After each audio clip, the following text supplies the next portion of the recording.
أعوذ بالله من الشيطان الرجيم.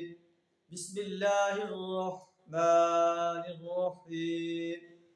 صاد والقرآن ذي الذكر بل الذين كفروا في عزة وشقاق كم أهلكنا من قبلهم من قرن فنادوا ولا تحين مناص وعجبوا أن جاءهم منذر منهم وقال الكافرون هذا ساحر كذاب. صدق اللہ العظیم. سورہ صاد کی پہلی 4 آیات آپ کے سامنے تلاوت کی ہیں. سورہ صاد جو ہے مکی صورت ہے. مکی صورتوں کے اندر توحید و رسالت اور آخرت پر بڑے مدلل انداز سے بیان کیا گیا ہے. اس کا آغاز ان الفاظ ہو رہا ہے: صاد والقرآن ذی الذکر، قسم ہے نصیحت بھرے قرآن کی. قرآن نصیحت سے لبریز. کاش ہم بھی اس قرآن سے نصیحت حاصل کریں. اللہ کا قرآن کہتا ہے وَلَقَدْ يَسَّرْنَا الْقُرْآنَ لِلذِّكْرِ، ہم نے قرآن کو نصیحت کے لیے آسان کر دیا ہے. فَهَلْ مِن مُدَّكِرٍ، کیا ہے کوئی نصیحت حاصل کرنے والا؟ کیا ہم اس قرآن سے نصیحت حاصل کرنے کے لیے کوشاں رہتے ہیں؟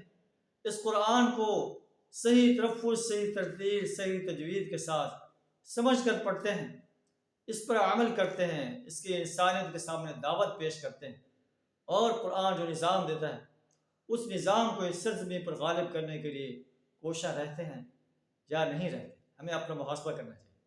اللہ فرماتا ہے کہ یہ قرآن، قسم ہے نصیحت بڑے قرآن کی، لیکن کفار جو ہیں وہ تکبر میں اور ضد میں مبتلا ہیں، اس کی دعوت کو ماننے سے انکار کر رہے ہیں.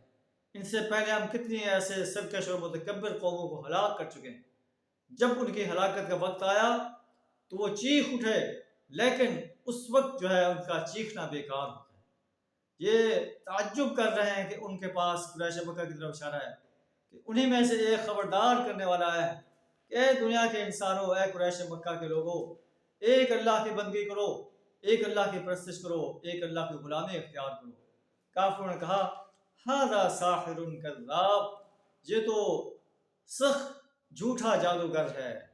انہوں نے کہا ہے، اس نے کہا ہے کہ ایک اللہ کو مانو. یہ بڑی عجیب بات ہے.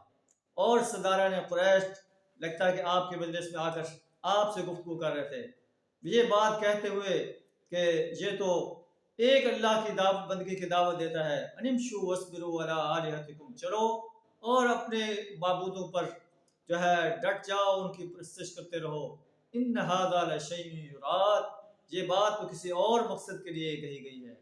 ہم نے اس سے پہلے ما سمعنا بھذا فی الملۃ الآخرہ، ہم نے یہ بات جو ہے پہلے کبھی نہیں سنی. ان ھذا الا اختلاق، یہ بات جو ہے کوئی من گھڑت بات لگ رہی ہے.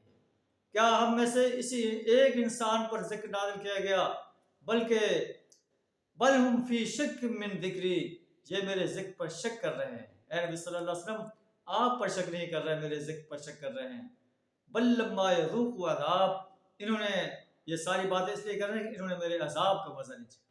اللہ تعالیٰ ہمیں ضد، ہٹ دھرمی اور تکبر سے اپنی پناہ عطا فرمائے، اور اس نصیحت برے قرآن پر ایمان لا کر جو ہے عمل صالح کرنے کی توفیق عطا فرمائے. اللہ کی وحدانیت اور رسول اللہ صلی اللہ علیہ وسلم کی رسالت اور جو میں حساب پر پختہ یقین رکھنے کی توفیق عطا فرمائے. وآخر دعوانا ان الحمد للہ رب العالمین.